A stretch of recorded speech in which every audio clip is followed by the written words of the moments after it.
하나님을 기대하라 제목으로 오늘 하나님 말씀 나누겠습니다. 2023년 새해가 밝았습니다. 여러분 새해는 어떤 기대와 소망을 가지고 시작하셨나요? 어제 송구영신 예배 마치고 집에 가서 우리 가족들하고 또 어떤 대화를 나누시고 또 이제 그 새해가 넘어가는 그 타종 했죠? 다 보셨어요? 그 19, 8 하면서 넘어가더라고요. 저희도 집에서 우리 아이들하고 TV 보면서 이제 2022년이 넘어가고 2023년이 왔다. 새해가 밝았어. 그러면서 또 하이파이브도 하고 또 마음속에 기도 제목도 가지고 그런 시간을 가졌습니다. 여러분 새해를 맞이했는데 여러분 마음은 어떠세요? 기대가 있고 소망이 생기고 또 활력이 있습니까?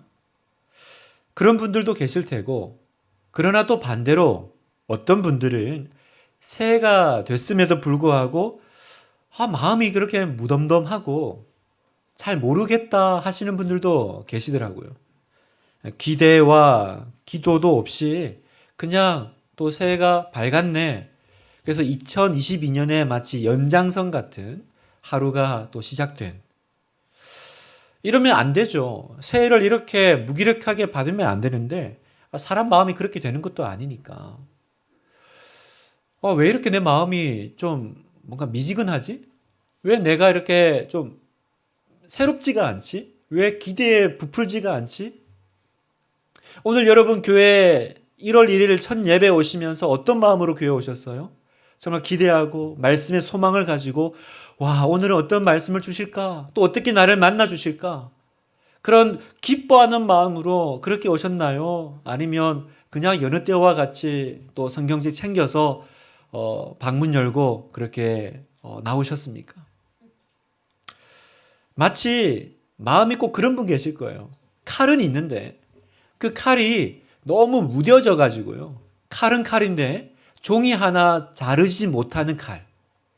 가위인데 너무 이 날이 이제 닳아가지고 종이를 오려야 되는데 아무리 가위질을 해도 이렇게 먹히지 않는 가위 같은.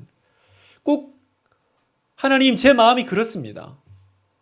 정말 이 새해에 더 날카롭게 뭔가 이렇게 그죠? 앞으로 치고 나가야 되는데 너무 무뎌져 버린 칼같이 잘라야 될 종이는 앞에 산더미인데 하나님 아무것도 잘라지지가 않아요. 내 마음이 좀 그래요. 힘들어요. 그런 상태가 혹시 지금 여러분의 영성의 상태고 영적인 상태는 아니세요? 교회 와서 주변을 둘러보니까 다른 사람은 다 은혜로 충만한 것 같은데 다른 사람은 다 저렇게 얼굴이 좋아 보이는데 하나님 저는 왜 그렇죠? 그리고 하나님이 이건 또 무슨 다 의미가 있을까요? 예배가 의미가 있나요 하나님? 이 예배 드리면 뭐가 달라집니까? 결국 아무것도 바뀌는 건 없는 것 같고 또 2023년이 시작됐지만 제가 저를 보니까 하나님이 나를 그렇게 기뻐하실 것 같지도 않고 내가 하나님께 뭔가 좋은 걸 해드린 것도 없는 것 같으니까 하나님도 나에게 뭘 좋은 걸 주실 것 같지도 않은 그냥 그렇게 눈 떠보니까 새로 시작된 새해 아침. 혹시 이 마음이 여기 앉아 계신 어떤 분들의 마음이 아니세요? 예전에 이제 우리 딸하고 얘기를 하면서 우리 딸이 이제 안경을 썼어요. 근데 한참 계속 얼굴 닦더니 안경을 닦더니 아빠 안경열이 너무 더러워요. 잘 안 닦여요 그러더라고요. 그래서 제가 그냥 입김 불고 닦아주면 되는데 또 목사 그게 발동해가지고 안경알이 혹시 너의 마음의 상태는 아닐까? 뭔가 교훈을 주고 싶어가지고 그랬더니 얘가 가만히 말없이 나를 쳐다보더니 아빠 안경 좀 줘보세요 이러더라고요. 그때 주면 큰일 납니다. 네. 그러면 이제 제 마음 상태 다 들키는 거니까 똑똑해요. 바로 이렇게 치고 나올 줄 압니다. 안경알이 더러워요. 막 이렇게 뭔가 묻고 기름져 있어요. 그러면 가만히 있으면 어느 날 깨끗해지던가요? 안경을 벗고 그죠? 닦아야죠. 씻어야 되고 닦아야 되고 그래야 깨끗해지는 거지. 가만히 있는데 언젠간 깨끗해지겠지. 그러고 있는다고 깨끗해질 안경알이 아닌 것처럼 오늘 내 마음이 그렇게 무뎌지고 뭔가 이렇게 기대도 없고 소망이 없다면 그러면 가만히 있으면 될까요? 그럼 어느 날 갑자기 또 아침에 이렇게 좋아질까? 아니더라는 거예요. 내가 닦아야 됩니다. 다시 날카롭게 해야 되고요. 그래서 오늘 우리가 이 새해 이 첫 예배가 너무 중요한 겁니다. 오늘 이 예배를 통해서 여러분의 무뎌진 영성이, 마음이, 기도의 날이 다시 닦이고 갈리고 날카롭게 되기를 축복합니다. 그렇게 되는 역사가 오늘 예배 가운데 있을 겁니다. 지난번에 이제 우리가 그 베드로가 감옥에 있다가 이제 하나님의 기적으로 풀려나는 그 이야기를 나눴잖아요. 그래서 이제 베드로가 감옥에 나왔습니다. 나와서 곧바로 마가 요한의 그 어머니 마리아의 집을 향해 갑니다. 이게 성경을 보니까 12절에 깨닫고 마가라 하는 요한의 어머니 마리아의 집에 가니 여러 사람이 거기에 모여 기도하고 있더라. 여기 마가라 하는 요한의 어머니 마리아의 집. 여기가 어디냐면 그 오순절 그 성령이 임했던 마가다락방이 있는 그 집입니다. 아마 이제 마가의 어머니 마리아가 그 오순절 그 사건 이후로 자기 집을 그렇게 기도 처소로 예배 처소로 이렇게 내줬던 것 같아요. 그래서 베드로가 감옥에 나오자마자 바로 그 이제 기도하는 이제 사람들이 모여 있는 곳으로 갔습니다. 갔더니 뭐 하고 있었어요? 모여서 기도하고 있더라. 아, 내가 이렇게 풀려난 것이, 내가 이렇게 기적을 맛본 것이 교회에서 성도들이 기도하고 있었기 때문이구나. 그걸 보았을 겁니다. 여기 보면 여러 사람이 모여 기도했다 이렇게 표현하는데 우리 그 한글 어감은 여러 사람이 그렇게 인원이 안 많아 보입니다. 그냥 대충 한 몇 명 모인 것처럼 느껴지지만 원문을 보면 아주 많은 사람이 모여서 기도했다라는 뜻입니다. 그 마가 요한의 집에 많은 사람들이 모여서 기도한 곳, 그곳이 바로 교회다라는 거예요. 환난과 고난 속에서 많은 사람들이 모이고요. 또 모여서 뭐 하냐? 기도하는 곳이 교회고 그 교회가 기도할 때 교회는 살아있는 역사가 있는 공간이 됩니다. 그래서 우리 하나교회 다락방, 우리 주중 그 모임도요. 그 여러 명칭 중에 다락방이라고, 다른 교회에서는 뭐 구역 모임이라고도 하잖아요. 왜 우리는 다락방이라고 이름을 불렀을까? 바로 이 마가 다락방을 생각한 겁니다. 모여서 기도하기 위해서. 여러분, 우리는 왜 그 다락방을 자기 집 오픈해서 할까요? 요즘은 자기 집 친구도 잘 안 부릅니다.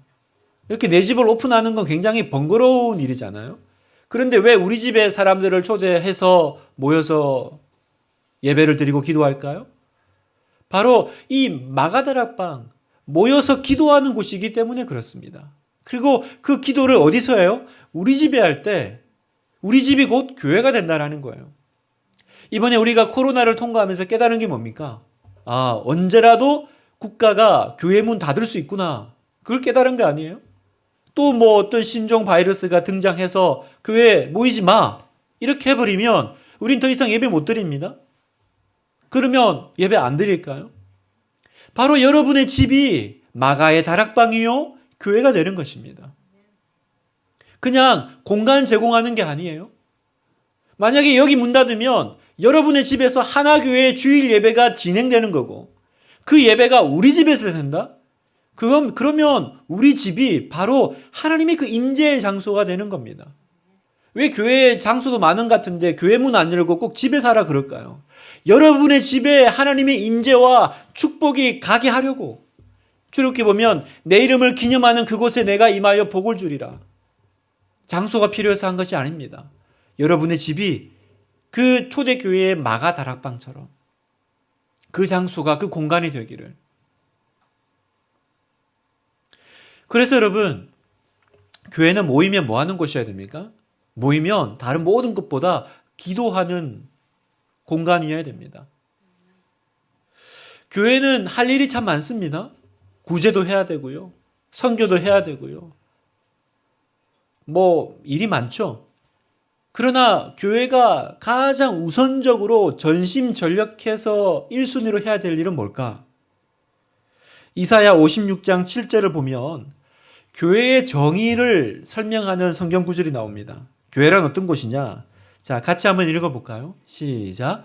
내가 곧 그들을 나의 성산으로 인도하여 기도하는 내 집에서 그들을 기쁘게 할 것이며 그들의 번제와 희생을 나의 제단에서 기꺼이 받게 되리니 이는 내 집은 만민이 기도하는 집이라 일컬음이 될 것임이라. 아멘.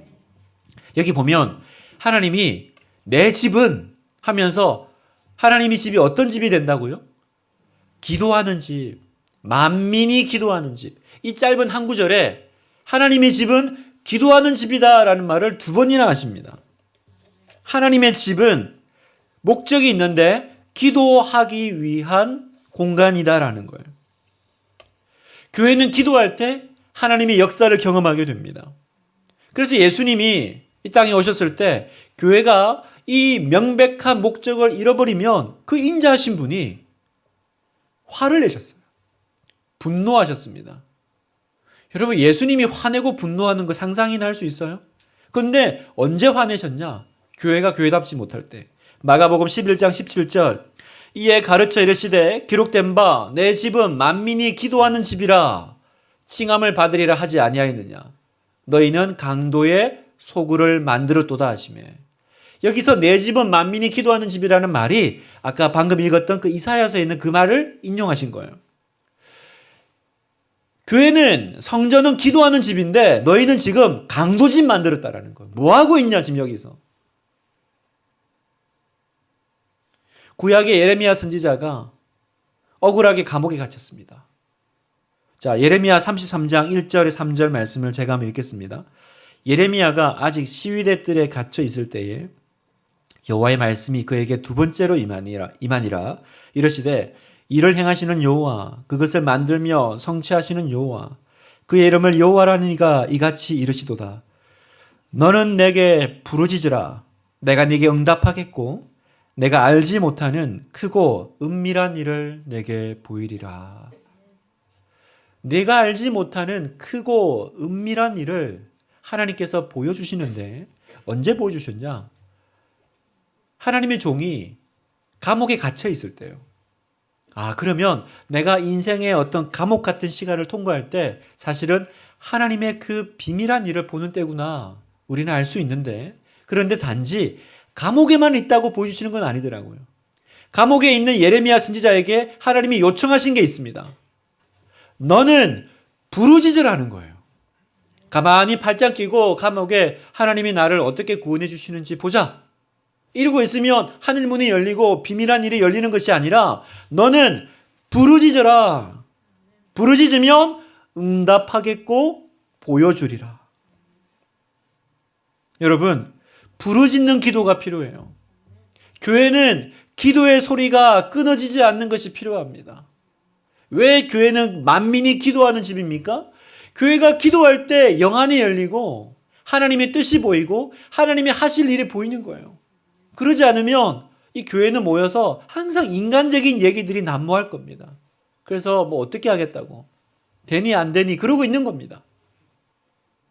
부르짖는 기도. 기도하는 교회가 살아있는 교회입니다. 부르짖어 기도할 때 하늘 문이 열릴 줄 믿습니다. 저는 우리 교회가 그런 교회가 되기를 바랍니다. 그래서 주중에도 그 교회 2층에 우리 사무실을 기도실로 만들어 놓은 거예요. 여러분, 주중에 기도하러 오십시오. 여러분, 기도하러 오시라고 온돌도 넣고요. 또 방석도 그냥 안 넣고 어디 기도원에 가서 아주 엉덩이 베기지 않는 아주 좋은 것으로 갖다 놨습니다. 음악도 틀어놓고요. 어디 기도원 갈 거 없습니다. 여기 하나 기도원이 오픈됐습니다. 오셔서 기도하고 또 친교실에 와서 커피 드시고 이러면서 여러분, 이 교회가 기도의 소리가 끊어지지 않기를 바라요. 불같은 기도를 주님 앞에 드려야 될 때 아닙니까? 저도 가끔 이렇게 뭐 2층에서 기도하거나 또 이 강당에 이 본당에 와서 기도할 때가 있는데 하다 보면 기도가 산으로 가요. 혼자서 기도하는 게 그래요. 기도하다 보면 이게 기도인지 넋두리인지 또 기도하다가 딴 생각하다가 내가 뭐 하고 있어 하고 돌아오기도 하고. 그래서 제가 만든 기도 방식이 하나 있는데 바로 방구석 부흥회 방식입니다. 방구석 부흥회. 일명 혼자서 부흥회 집회에 참석했다 생각하고 기도하는 거예요. 소리를 내어서 부르짖어서 내 마음이 뜨거워질 때까지 그렇게 기도하는 겁니다. 그러면 기도가 살아납니다. 그러면 다시 마음이 뜨거워집니다. 혼자서 찬송을 부릅니다. 처음에 한두 곡 부를 때는 별로 마음이 이렇게 건조해요. 그런데 세 곡이 되고 네 곡이 되고 한 7곡 부릅니다. 부르면요, 어느 순간 내 안에 잊혀졌던 그 눈물이 다시 나와요. 꼭 해보세요, 여러분. 방구석 부흥회. 그래서 이번 주에 그 1월 달에 이 첫 주간에 내가 하나님 앞에서 그 부흥회를 가져보십시오. 또 이번 주부터 신년 금요 기도회가 시작되잖아요. 저는 요즘 우리 금요 기도회가 이렇게 부흥하고 있어서 너무 감사합니다. 금요일 날 그 불금 아닙니까? 근데 그 저녁마다 금요일 저녁에 그렇게 많은 분들이 와서 기도하는 걸 보면서 진짜 소망을 느낍니다. 이번 신년 금요 기도회 영적으로 도약하라. 진짜 한번 도약해 보기를 원하는데요. 1월 달에 여러분 기도의 제단을 쌓으십시오. 이 1월이 여러분의 12달을 지켜줄 겁니다. 불같은 기도를 재건하십시오. 기도가 예전 같지 않다면 뭔가 지금 영적 동맥경화에 지금 빠지신 거예요. 그 동맥경화 어떻게 뚫겠어요? 불로 녹여야죠. 불로. 그 불같은 기도는 부르짖는 기도. 묵상 기도할 때가 있고 잠잠하게 기도할 때가 있고 때로는 내가 소리를 내어서 하나님 앞에서 불같이 정말 하나님 앞에 일어서야 될 기도가 있습니다. 여러분이 1월 달에 여러분의 모든 영적인 동맥경화가 다 해결되기를 축복합니다.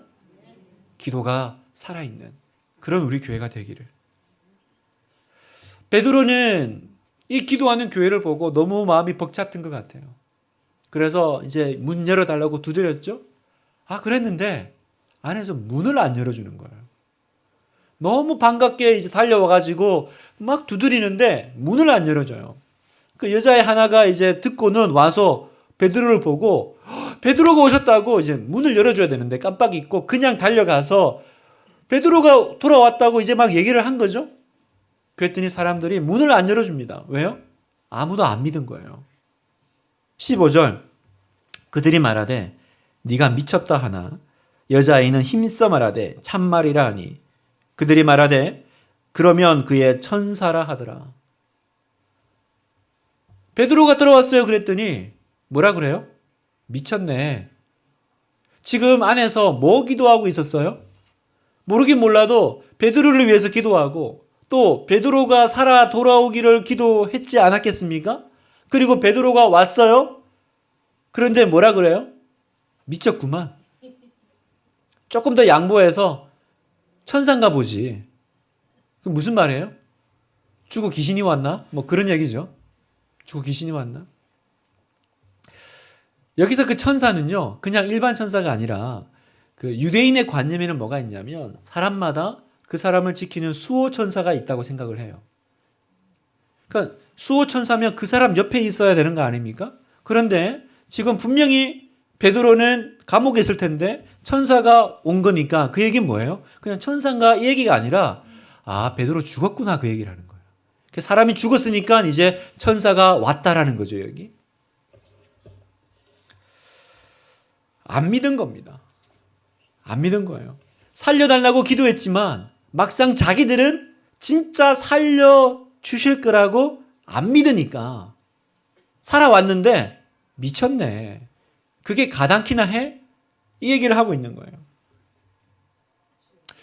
왜 이 교회 성도들은 이렇게 반응했을까? 베드로의 구출은 불가능하다라는 확신 때문이었겠죠. 이건 누구도 못해. 여러분 제가 전에 말씀드린 적이 있는데 교회 안에는 3가지 믿음의 종류가 있습니다. 없는 것을 믿는 미신이 있고 무조건 믿는 맹신이 있고 자기 마음대로 믿는 광신이 있습니다. 그러면 우리는 어떤 믿음을 취해야 될까? 미신도 맹신도 광신도 아니죠. 우리는 확신이라는 믿음을 가져야 돼요. 그 확신은 어떤 믿음입니까? 팩트, 사실에 근거해서 믿어야 됩니다. 그 사실은 성경이죠. 그런데 오늘 성경 본문을 보니까 이 확신도요, 두 가지 종류가 있더라고요. 믿음의 확신이 있고 불신의 확신이 있는 거예요. 불신의 확신은 뭡니까? 안 믿기로 작정한 믿음이에요. 여러분, 불신도 믿음입니다. 없다, 안 된다고 철저하게 믿는 거죠. 주의 그 확신은 팩트에 근거한 믿음이라 그랬잖아요. 그래서 내가 환경을 보니까, 상황을 보니까 안 되는 거야. 불가능한 거야. 그래서 불신, 팩트에 근거한 불신앙, 안 믿기로 작정한 겁니다. 여러분, 혹시 여러분 안에 이 모습이 있지는 않아요? 믿음은 믿음인데 안 믿기로 작정한 믿음. 그래서 옆에서 뭐라고 해도 안 믿는 거예요. 앞에서 뭐라고 설교해도 딴 얘기처럼 듣는 겁니다. 어느 한 도시에 교회가 있었는데 그 교회 옆에 술집이 생겼어요. 근데 이 술집 때문에 교회가 너무 괴로운 거예요. 그러고 보니까 우리 교회 옆에도 술집이 하나 생겼네. 교인들이 술집 문 닫게 해달라고 기도하기 시작했습니다. 그런데 놀랍게도 술집이 진짜 문을 닫게 된 거예요. 그랬더니 술집 주인이 교회를 고소를 했습니다. 손해배상 청구를 한 겁니다. 그래서 법원에 와서 술집 주인의 주장은 이겁니다. 교회가 기도해서 망했다라는 거예요. 교회가 기도해서 술집 문 닫게 됐으니 교회가 손해배상해야 된다. 그랬더니 그 교회 목사님이 그렇게 말했대요. 우리가 기도한 건 맞지만 설마 기도했다고 망했겠냐. 이렇게 싸운 거예요, 지금. 그래서 나중에 판사가 판결을 이렇게 내렸답니다. 술집 주인 믿음 있음, 교회 목사 믿음 없음. 믿음이 있어야 될 사람은 없고 없어야 될 사람이 있고, 때로는 세상이요 우리보다 더 믿음이 좋은 것 같아요. 여러분, 불신도 믿음입니다. 우리가 기도는 했지만 뭐 설마 기도했다고 그렇게 되나요? 기도했다고 술집이 망합니까? 우리 안에 혹시 그런 마음이 없나요? 절대 아무 일도 일어나지 않을 거라는 믿음. 놀랍게도 신자 중에도 이 불신의 믿음을 고수하는 분들이 있습니다. 옆에서 아무리 하나님의 기적을 얘기해도 미쳤어? 그런 일이 어떻게 가능해? 라고 멘트하는 겁니다. 오늘 성경을 읽으면 되게 재밌는 게 뭔지 아세요? 베드로가 그 어려운 감옥 문을 열고 나왔는데 교회 문을 못 들어가고 있습니다.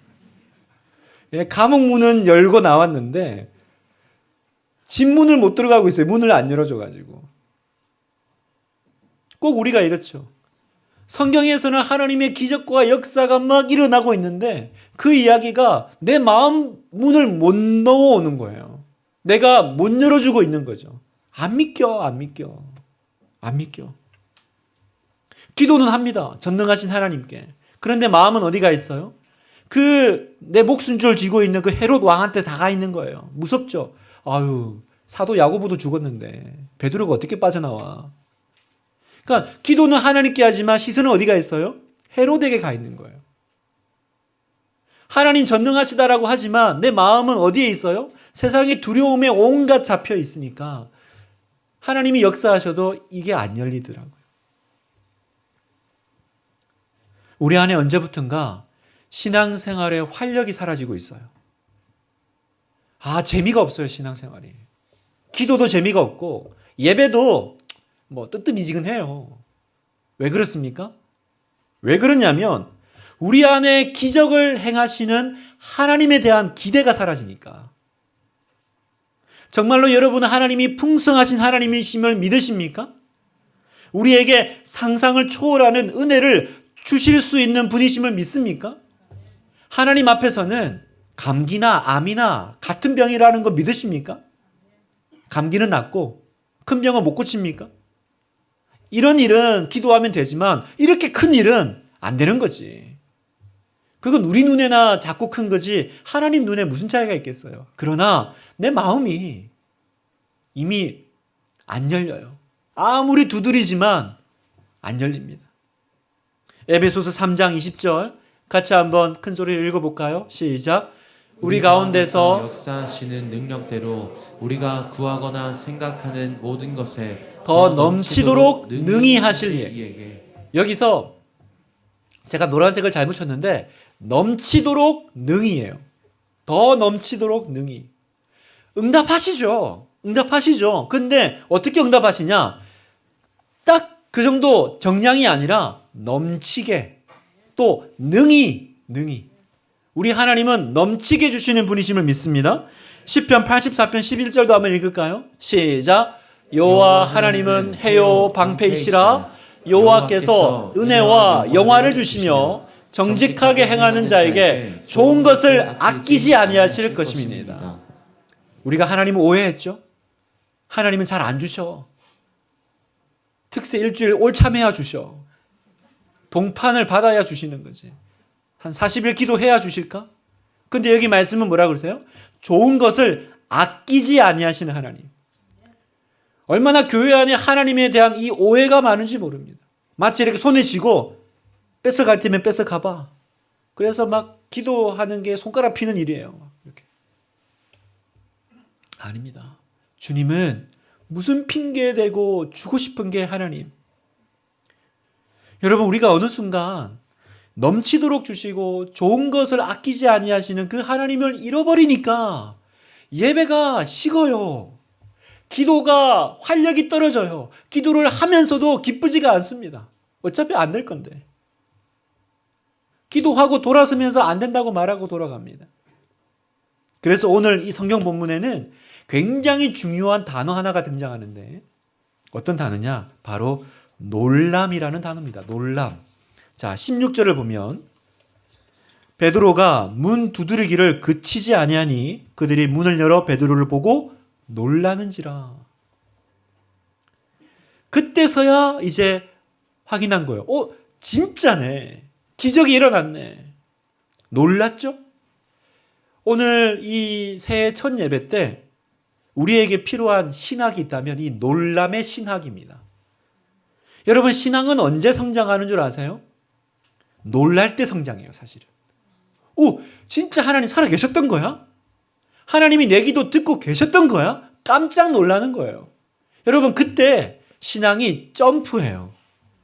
다른 말로 영적으로 이제 도약, 그냥 이렇게 쭉 올라가는 게 아니라 단계를 뛰어넘는 어떤 성장이 일어나는데 언제? 놀람이 있을 때.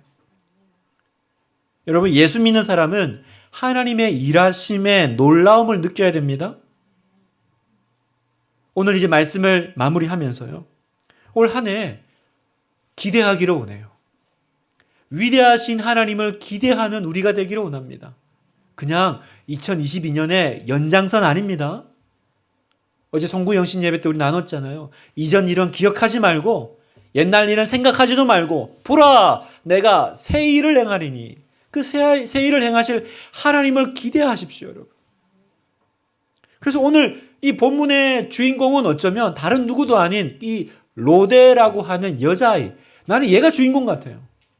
가장 먼저 두드리는 소리 듣고 나가서 문 열고 놀라고 기뻐하고 전하고 다 안 믿고 네가 미쳤네 뭐 그러고 있는데 혼자 은혜랑 은혜는 다 받고 있는 이 여자아이 로데. 저는 여기 계신 여러분들이 이 여자아이 이 아이의 기쁨을 이 예배 가운데 회복하시기를 축복해요. 이 기쁨, 놀라는 기쁨. 오늘 이 말씀 앞에서 이렇게 기도하기를 원합니다. 하나님, 저는 더 이상 제 삶에 아무 기적도 바라지 않는 무기력한 신자가 되어버렸습니다. 어느 날부터 제 삶은 마치 끝나버린 결혼식장 같아요. 포도주가 끊어져 버린 혼인잔치. 그래서 남은 건 물밖에 없습니다. 예수님은 와서 내 목은 축여주지만 저의 물을 포도주로는 바꿔주실 수 없는 그런 분으로 계신 하나님, 나를 만나주세요. 하나님, 놀라게 해주세요. 감탄하고 감격하게 해주세요. 이 맹물만 가득한 내 삶이 물이 포도주가 변하는 질적인 변화가 일어나는 그런 한 해가 되기를 정말로 원합니다. 하나님, 우리 가정을 기적을 베풀어 주세요. 하나님, 내 아이들이 나보다 더 찬란한 믿음의 삶을 살게 될 것을 믿습니다. 하나님, 우리 교회 안에 닫혀있는 막혀있는 문들이 열리는 기적을 주세요. 주님의 만지심을 경험하게 해주세요. 그런 기도드린 우리가 되기를 원합니다. 올해 하나님의 그 역사가 여러분의 삶의 현장에 분명히 일어날 것입니다. 불신의 신앙, 어떻게 해도 안 믿는 신앙이 아니라 놀람의 신앙, 감탄하고 감격하는. 그래서 기대하세요. 오늘 예배 끝나고 갈 때부터 하나님, 저는 이제 올해 그냥 하나님이 행하실 일 기대하며 감탄하며 살겠습니다. 감탄하겠습니다. 그때 올 한 해는 여러분의 영적인 도약의 한 해가 될 줄 믿습니다. 그런 분당 하나교회 모든 성도 되시기를 정말로 이 교회 담임 목사로서 여러분을 위해서 기도하고 축복합니다.